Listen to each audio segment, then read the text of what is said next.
how do I get input from a console window inside of C#? Well, to do this, let me demonstrate it through a console application.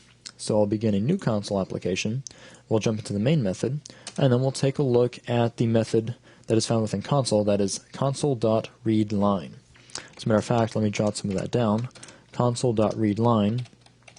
And what this is going to do is it is actually going to return some information. As a matter of fact, if I hover over this, or if I bring up the info again, we see that this method, console.readLine, returns a string.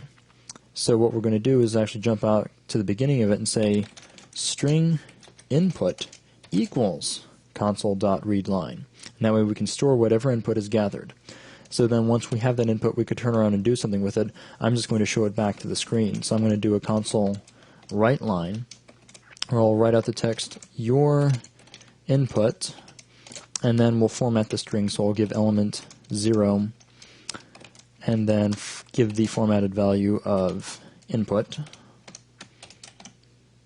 And then I'll turn around and do another console read line, this time just to hold up execution so we can see what the result was. So now if I run the application, we see that the app is simply stopped with a flashing cursor on a blank screen. Well, let's try it out. Let's put some input like 3D buzz. If we hit enter, you see your input was 3D buzz. Now we're actually waiting for a second line of input, which is serving us just to hold up execution. So if we hit enter and leave off, that ends the program.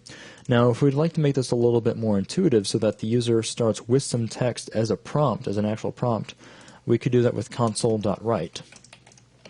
So I'm going to do console.write. You'll notice I'm using write instead of write line, this being so that we can have the text and the input cursor on the same line instead of on a subsequent line. So we could say something like write enter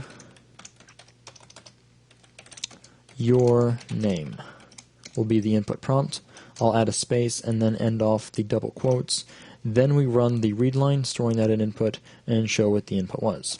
So we could say enter your name, to which I'll put Logan.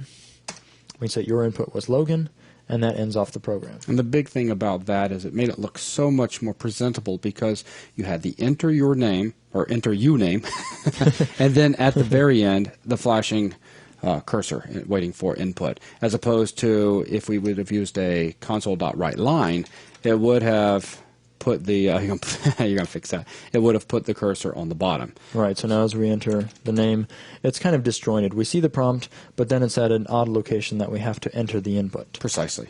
So it just looks nicer in this particular case to use console.write.